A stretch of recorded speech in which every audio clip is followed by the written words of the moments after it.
What's going on, guys? Archangel 7 Genesis Gaming, and today I have a Final Fantasy deck profile.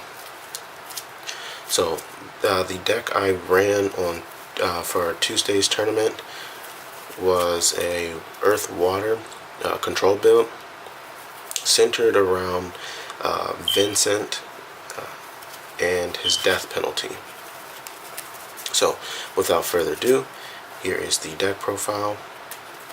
I have 3 copies of AWESOME, and AWESOME I didn't get to use his skill at all. It's a decent skill. He's able to choose a forward of 3 or less opponent controls and break it, but I just wasn't able to see that happen, so that was unfortunate. But moving on, Ash, which was a 3 of, and Ash is phenomenal. It's a really good card. Any water deck should be playing Ash because when she's chosen by summons or abilities your opponent controls, she gets plus 3,000 power until the end of turn. So if Ice chooses to dull Ash, then she's going to get 3,000. If they try to do some chip damage, then she's going to get 3,000. So anytime they try to get rid of her via chip damage or abilities, she's just going to get bigger. And she also can activate herself for 2 water crystals, and that's nice. So Ice dulls her, she gets plus 3, you activate her, and now you have a 10k blocker. And she also has then special where she can pump herself by 2,000 and gain first strike. So really versatile card, hard to get rid of, deals with Emperor Zans, deals with basically just a lot of like damage removal. So Ash, too good. 3 copies of Earth Cecil, who is a great card except for if you're going against Minwu, which I did not go against Minwu. So, but whenever you receive a damage, choose 1 forward your opponent controls. You may deal at 5,000. So good at stopping aggro. If your opponent's going to try to deal you 2 damage, you're going to have to think twice about it, because Cecil will break one of their forwards that they control if they try to deal you 2 damage. So really nice there. He's also 7k, so he can block some of those smaller aggro guys, such as like the 1-drop, not 1-drop snow, I think it's like a 2-drop lightning. She's like 3k or something, but she has haste. You know, he can block her, and or even just take the damage and break her. So really nice there. 3 copies of Tidus. Tidus is the one of the finishers of the deck. I only got to use him once as a finisher. Other than that, I was discarding him for crystal points to get more of my board set up for control. But he's nice because he can get pretty big. I'm typically not going to have a lot of forwards on the field, so my Tidus was struggling to be even 10k. But he can get big. He gets 1,000 for every other forward you control. And then his Blitz Ace is basically the win con, which he gets brave, and then he can attack for as many times as the number of damage you have. So when I used him was in the final round against Mono Lightning. He was able to attack 5 times, and he dealt him 5 damage. So really good there. Now the all-star of the deck that the deck is basically centered around is Vincent. So 3 copies of. Vincent is amazing. He is extremely hard to deal with, and he's my favorite Final Fantasy character. So once I pulled 2 of him from some packs I got, yeah, I'm like, yeah, I have to build Vincent. He's too good. So he can't be broken by opposing summons or abilities that don't deal damage. So basically, you have to deal damage in order to kill Vincent, which you have to deal in 8,000. He gets really crazy with Minwu on the field, because now you have to deal a lethal 8, which is very hard to do with just a single card. There's probably only two ways that I know to deal 8,000 damage via a single card, which will be Emperor's Hand on break, or Terra, who can deal 4,000 and do her special to double the damage. But other than that, I'm not too sure how many things can deal 8, so hitting him for lethal is quite difficult. But his other ability, Death Penalty, is amazing. The cost is high, but this deck is all about control. So you'll probably have enough backups to just dull 5 backups, discard the Vincent, then dull him, and he can choose as many forwards as you want with the total cost of 7 or less and break them.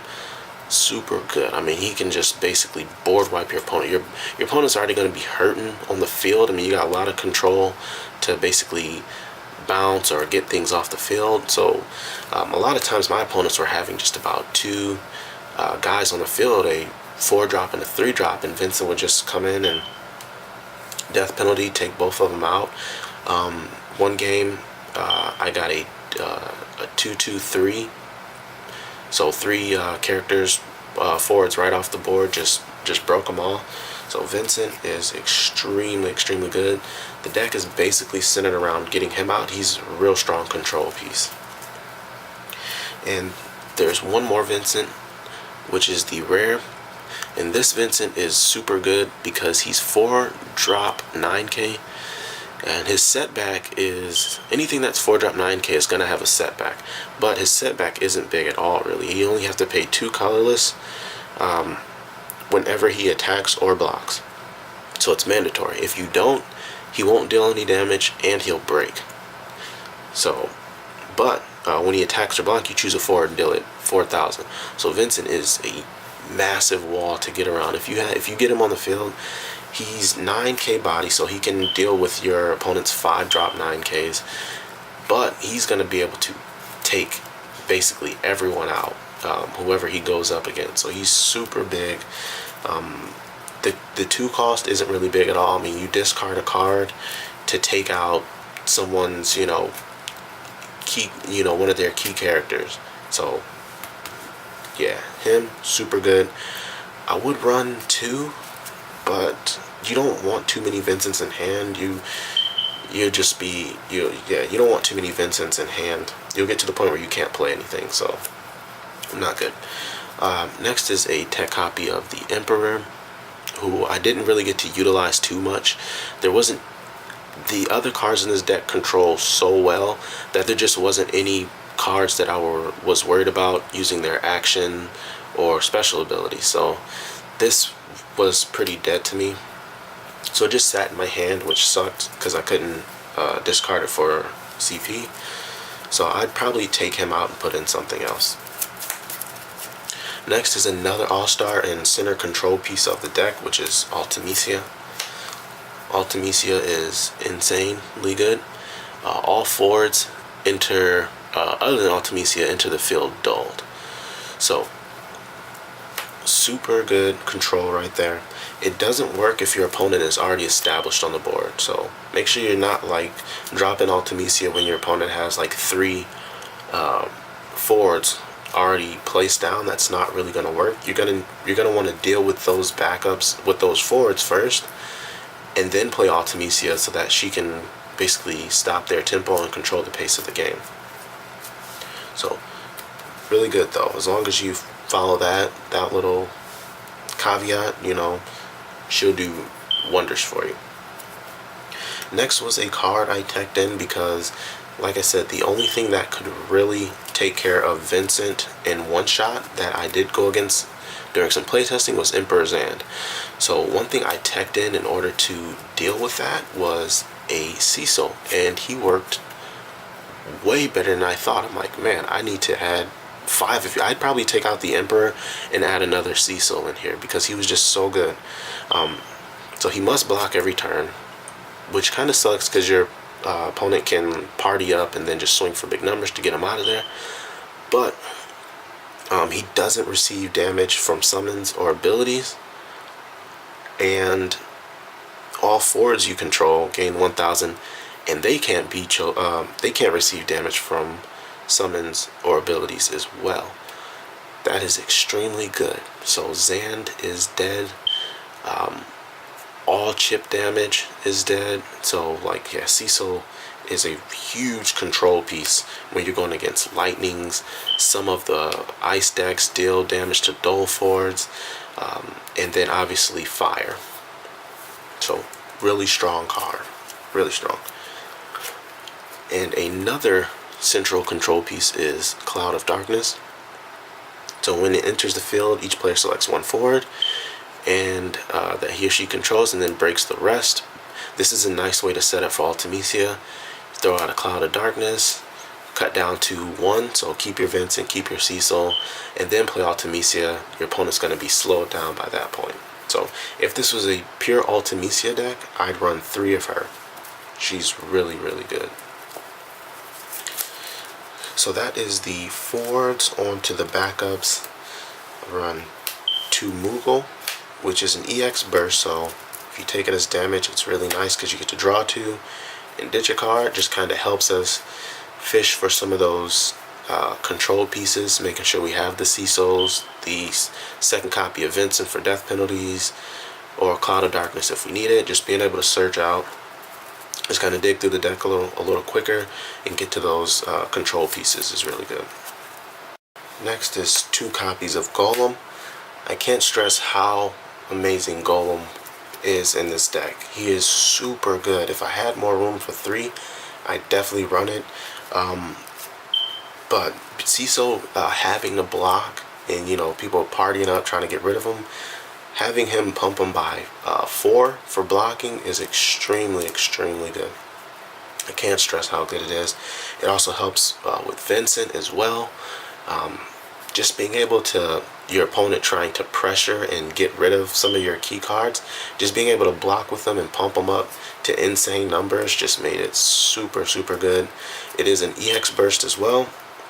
So in that case, it will give your character plus 2,000, which is still actually quite good because it puts Vincent right out of range for Zand. It puts Ultimecia out of range, so it helps with a lot of cards. This card is super, super good. Then 1 tech copy of Fairy, another EX burst. So a lot of EX burst summons in the deck, but choose a forward, activate it, draw a card. I had a couple combo plays I did with this. I death penalty and then just activate Vincent so that he can deal damage that turn. So clear board and still swinging for damage. So nice combo there. Or going against ice and just being able to activate someone, block, and get rid of a unit that they thought was safe. So nice tech in there. Leviathan, the all-star control card of the deck. Leviathan is another EX burst, and choose 1 forward, return it to its owner's hand. So, man, this is good. It's good punishment, especially if you have Ultimecia on the field. Your opponent, they just committed a lot of resources to dropping their 5 cost guy down, and to just bounce it back is just huge punish there, huge punish. So this card's good. It also helps in those cases where Cecil's kind of left out there, ready to be, sent to the break zone. And if you need to, just bounce them back to your hand and, replay them, keep them safe. So, great card. Next is Hecatoncheir.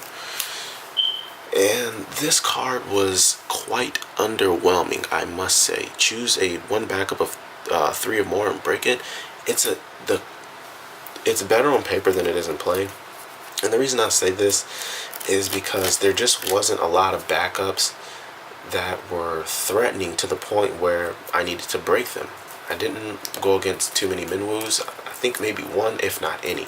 But that would be the reason you play this, is basically to deal with Minwoos, to deal with, actually we don't even need to deal with backup Yuna, cost 5 backup Yuna, because none of our cards activate in the break zone. So it's just really nothing to target with. I'd still run this card, but I'd probably cut it down to 2 instead of 3 and turn this into something else. I could do this as another Cecil, maybe just something else that would be more viable.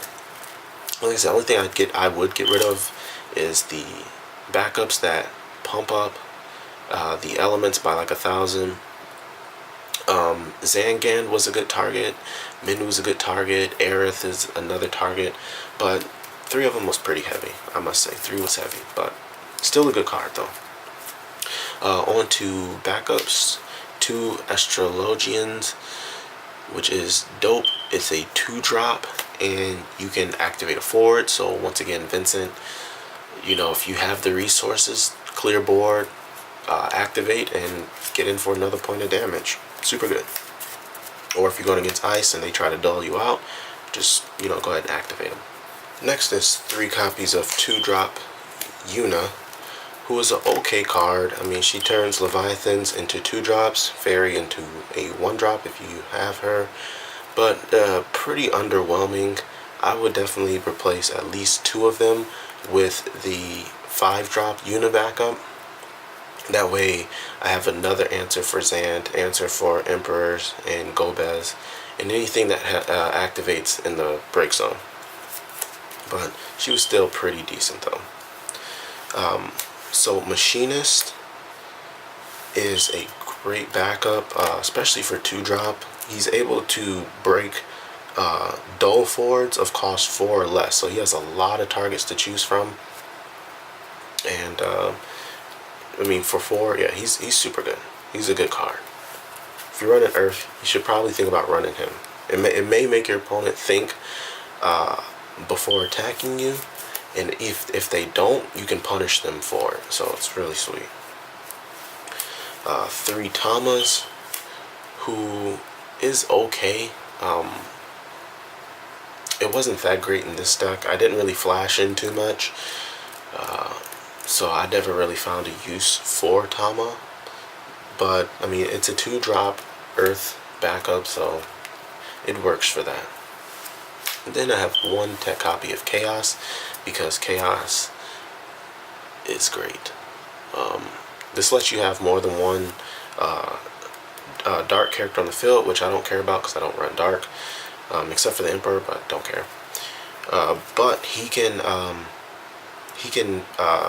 dull for any element, so just a nice way to be able to, if you don't see an Earth early on, to have him as an Earth or as a water, whatever you need him to be. So, and he's a 2-drop, so that's super good. Next is 3 copies of Minwu. So Minwu is insane because the forwards you control don't receive damage that is less than their power. So yeah, if you don't deal lethal to my forwards, then you won't get rid of them. So this, in combination with Vincent, makes Vincent extremely hard to deal with, especially if you have Cecil in the field too, which makes Vincent a 9k now instead of the 8k. So Minwu, too good. Anytime you run water, you need to run 3 copies of Minwu. And then 1 copy of Rosa, just because she basically, if your opponent chooses one of my forwards with a summon, then I get to draw a card. So it just kind of makes, it's a small punish for your opponent choosing one of your forwards with a summon. That's all. I didn't really use it too much, but the option is there. It's a nice tech option. Speaking of techs, 1 Rydia, who is great. She has an EX burst, and then when she enters the field, choose a Earth summon from your break zone, add it to hand. So you can add Golem or Hecatoncheir if you actually need it. So that's just really nice. And last is Raban, EX burst as well. When it enters the field, choose 1 forward you control and 1 forward opponent controls. The first one deals damage to the second equal to its power. So really nice way to get rid of if I'm playing the mirror, which I didn't, but if I did play the mirror, it would be a way for my Vincent to take out their Vincent, because I would have Cecil on the field, which makes my Vincent 9k, their Vincent 8k. So as long as they don't have anything to play, I could take out their Vincent without having to death penalty. And it's a nice way to just basically deal with anything that is on the field that you need to get rid of. So that is the deck profile, guys. Like I said, I went X1 with it on Tuesday. So it performed really well. The control factor's there. It's just really getting a wall of just cards that are just extremely hard to get around. Once you have Minwoo, Vincent, Cecil, and Ultimecia on the field, and you have a couple of Leviathans in your hand and Golems, your opponent really cannot do anything to you. It's super insane. Like, I would take 6 damage and like by turn 3, and they wouldn't be able to deal any more damage after that point. Once my board was set, it was just impossible to get through. So really good deck. I hope you guys try it out. I hope you enjoyed this deck profile. If you did, please leave a like. This will let me know if you guys enjoy the videos that I put up, so I can make more of them. And also, if you haven't subscribed, subscribe. I'm going to be doing a lot more videos on Final Fantasy. So I'm doing some matches and more deck profiles. I got a new deck that I'm working on, so that'll be coming out soon as well. But as always, thanks for watching, and until next time.